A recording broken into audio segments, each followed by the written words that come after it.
I believe I'm the right person for this job because I'm very feminine for this role. My feminineness, feminine sexuality, feminine personality will add value to this feminine role in the most feminine way possible. Stop getting the wrong advice. Ensure you get the right skills for the right job for jobs in the Middle East. Contact Loy Machedo.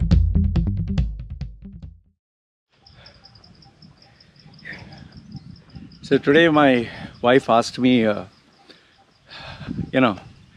nice question. She said, why don't we have a YouTube channel for our baby, where we upload cute videos of the baby on YouTube.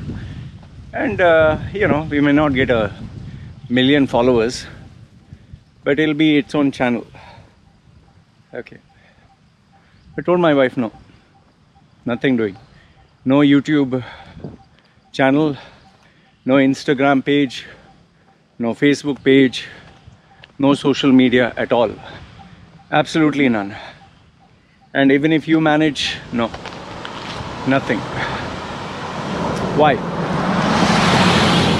Now obviously the common factors, safety, which is a very big concern. In fact, let me ask you this.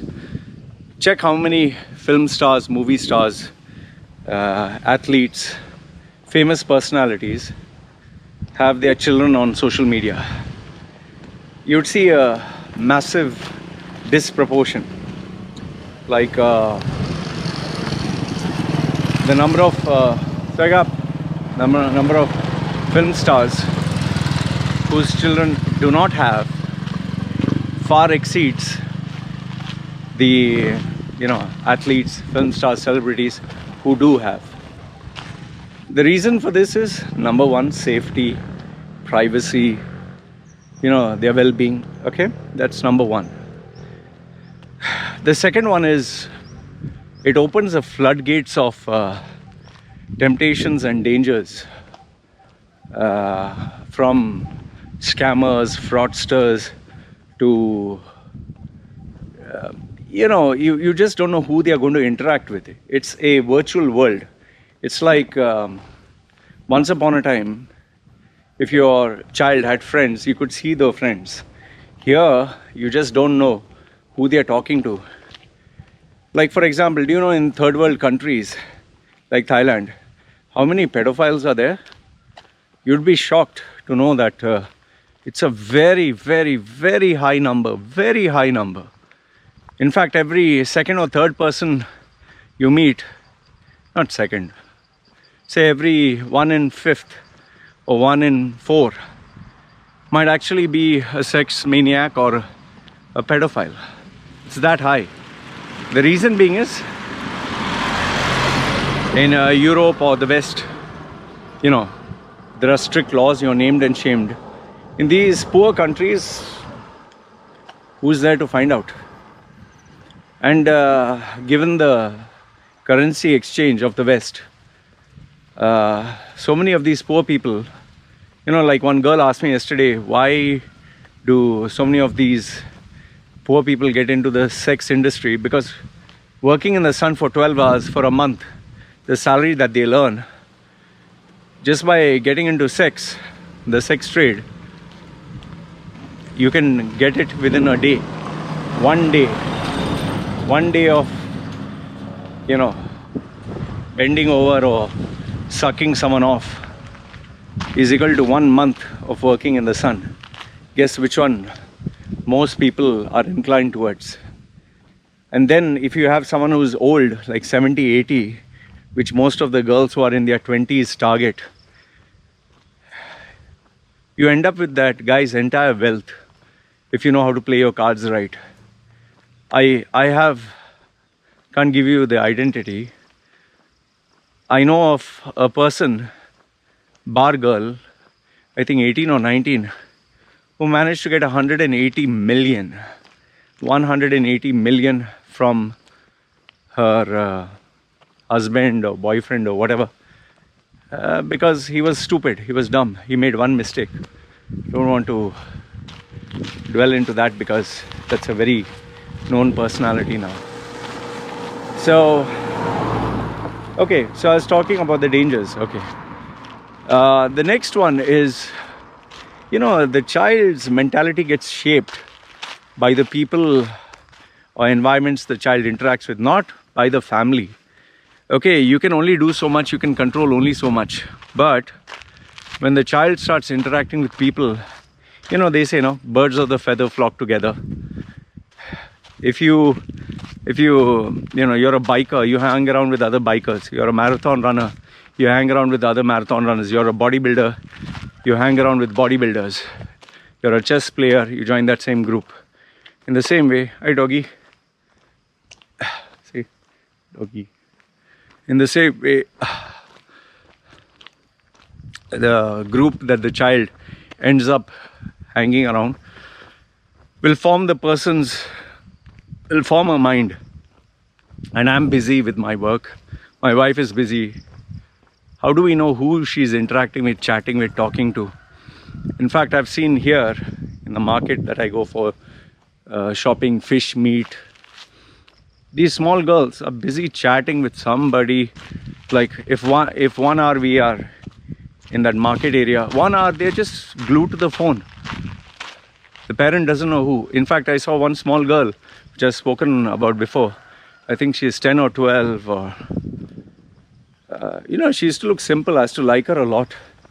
Now she's wearing these sexy outfits and she's exchanging kisses. She's wearing like clothes that show a little bit of her cleavage. She's only fucking 10 or 12. Cleavage means she doesn't have anything, but it's so disturbing, man. So this world will open up to my child. In fact, I was speaking to one guy who's based in Thailand. He is a Brit. He shared with me chat messages of a man who was in his 50s, who was sending his dick pics and masturbating videos to him because he thought he was a 9-year-old girl based in Thailand. Just imagine that. And he actually booked a ticket to fly down. Flew down, and even though they complained, nothing happened to him because he never committed the crime. After he commits the crime, they will arrest him. And yes, if they catch him guilty. Okay, so that is all. The next one is, what is the purpose? Do I want my kid to be famous? No, absolutely not. Fame is a very dangerous thing. Do I want my kid to be rich? Well, my kid will be rich by her own efforts. I don't need to start getting them. Okay, if it is a sport or something, that's different. This is what, logging on and talking and getting the attention. In fact, check how many TikTok stars, youngsters, boys and girls have committed suicide or harmed themselves because they are not able to handle the fame. The next part, what you don't consider, for those of you who share videos of your child and you don't supervise it, is the amount of hate mail, content, phone calls. Very dangerous. In fact, you just have to look at my YouTube videos. Below that, you'll see comments regarding my wife looks like a dog or a horse, or one guy called up, how much to fuck your daughter. Indian guy, actual, real account. So you get people like this, man. I know you'll say it's not everyone. Not everyone, fine. I understand, not everyone. But it takes only one to destroy a life, right? Then on the next one is the addiction factor. The addiction factor is way too high. Once they get used to the attention, the social proof and all that, the addiction is way too high, and that leads to them doing things which is not required, like having surgeries. Here in Thailand, it's so common. In fact, in Korea, 98%, I think, it's 98 or 80. I think 80 to 90% of them all have surgeries, men and women. Just imagine, 80 to 90%. That means out of 10 people, 8 or 9 of them have had surgeries. Nose, cheek, chin, forehead, Botox injections. Here, I imagine I stay in such a simple island where people are like poor. Here there is Just few blocks away, there is a plastic surgery clinic. I think there are two, and one new one that is opened is so big. People, my wife, who's a rice farmer, she was telling me that when we got married newly, she said, if you want, I will enlarge my breasts, to keep you happy, or you want, I can get a chin, nose job. And I was like, what the fuck are you talking? Because for us, for me at least, an Indian, plastic surgery is only what rich and successful and people who have enough time, money and fame. Simple people don't talk about that. My wife, rice farmer, she's talking about getting a nose job, a boob job, a face structure changed, because it is so common for these people. So this comes with social proof. Look at the addiction people have. They'll put a photograph of their meal, their coffee, them going out, hugging, romance, travel. Don't need all this. And then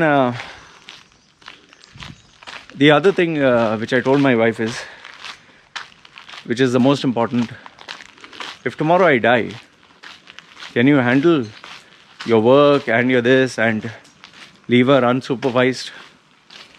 She said no, she can't handle. I said then let's complicate our lives less. Let's focus on what matters. She needs to study. She needs to work hard. She needs to have the real practical skills of real life, not online, where distraction and craziness is there. You don't need all that shit. I would rather have my child be a farmer, work hard in the field and earn an honest day's wage than flaunt her boobs, her ass and start chatting with some stranger.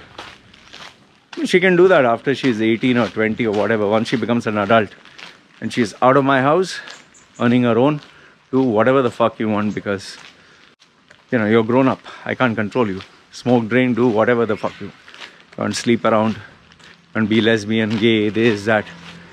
But under my house, under my roof,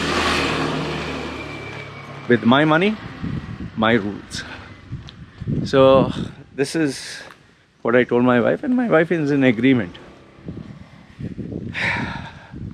So you guys let me know. What do you think? Is it the right thing? Is it the wrong thing? The only videos that I show and photographs I show is from my account. In fact, we got these 2-3 agencies and brands that approached me and said, you'd like your child to wear a shirt or a this or a that, just take a photograph. No thanks. I was offered a decent amount of money. I said no. It was a contract. Anyway, wife was unhappy, wife was sad about it. But for me, I know the dangers. So some people might say, oh Loy, at least it's an opportunity, you supervise. No need. There is no need. Tomorrow someone fucking kidnaps and asks a ransom, who you're going to help? You don't need all this shit. Anyway, this is my opinion. Let me know yours. Love to hear your views. This is me signing off. Okay. I believe I'm the right person for this job because I'm very feminine for this role. My feminineness, feminine sexuality, feminine personality will add value to this feminine role in the most feminine way possible. Stop getting the wrong advice. Ensure you get the right skills for the right job for jobs in the Middle East. Contact Loy Machedo.